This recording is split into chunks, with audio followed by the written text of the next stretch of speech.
Question number 2, how many of you at this moment in your life are really proud of the personal choices you're making? And I'm going to tell you something. When I go into companies, a lot of them say, Connie, we don't have time for you to talk about personal life, balancing home and career, relationships, health. We're going through a lot of change. We're reorganizing. This has been a bad year. And I always tell my companies, I said, you know what? Here's what I have discovered. And see how many of you have learned the same thing.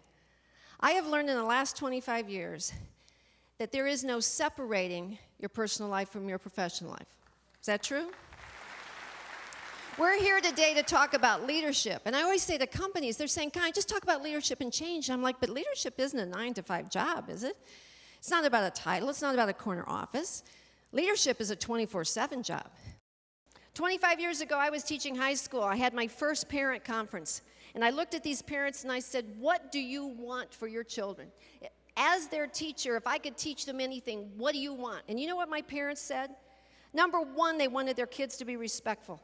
Respectful of themselves, respectful of other people. Number 2, they wanted their children to be hardworking. They wanted their kids, that even if it wasn't a job they really liked, they wanted them to go after it with pride and do it with pride. And number 3, they wanted their children to be compassionate.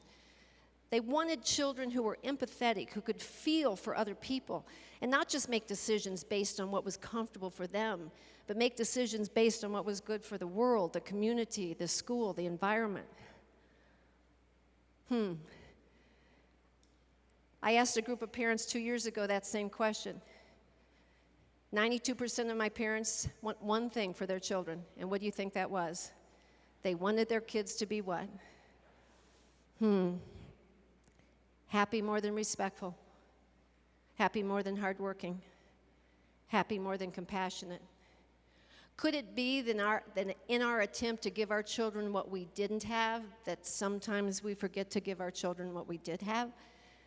I would put it to you that happiness is not a given. I would put it to you that happiness is a fight, it's a struggle, it's a choice every day. Every day I wake up, I choose to be happy rather than sad. Every day I wake up, I choose to be jubilant. Every day I wake up, I choose to be optimistic rather than pessimistic, and things keep happening that get in my way, and I have to keep recommitting to that choice.